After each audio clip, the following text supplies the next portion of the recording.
Kasalukuyan tayo nakapila ngayon. Sobrang init. Oh. Ayun yung view dito. Ayun oh. Ayun oh. Layo ng biyahe namin yan oh. Ayun oh. Ang init. Ano tawag dito? Ha? Monte Maria. Monte Maria? Monte Maria ba? Monte Maria. Sa Batangas. Monte Maria nyo silan. Ano sila? Layo ng biyahe namin, 4 na oras. Gruplado ako. Sobrang init. Alas 10 pa lang oh.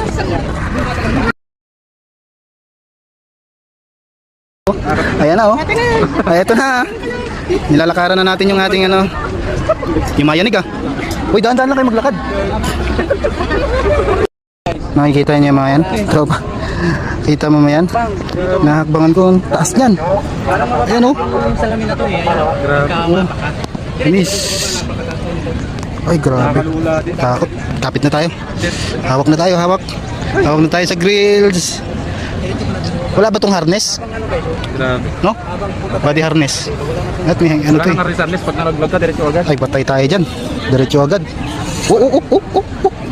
Ayan o. Baka, ayokong gumit na. Diretso ano yun. Hawak ka tropa. Dumaan ako. Kahit na ko may kakapitan. Dumaan ka na, huwag kang mamangot. Kanya-kanyang picture oh. Oh. Kanya-kanyang picture, kanya-kanyang video. Oh. Monte Maria, Batangas. Saan? Eh wala naman yung cellphone mo. Ayan na. Pilipit yung ano mo ba?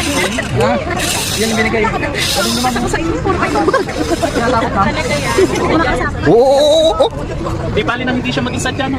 Ayan na, dito na tayo guys sa dulo. Sa dulo ng mirror glass. Ayun oh. Ayan oh. Layo na natin, dito na tayo sa dulo. Doon mo lang tuktukin na. My goodness. Saan ang nanay mo? So ayan, pabalik na tayo. Pumikot na tayo sa kabila dyan. Yan, napunta na natin yung dulo. Pabalik na tayo. 300 pesos dito entrance. 300 pesos ang entrance dito mag-walk. Ingit tikip. Ayan o, ganda. Sulit yung biyahe mo dito. Sulit ang biyahe.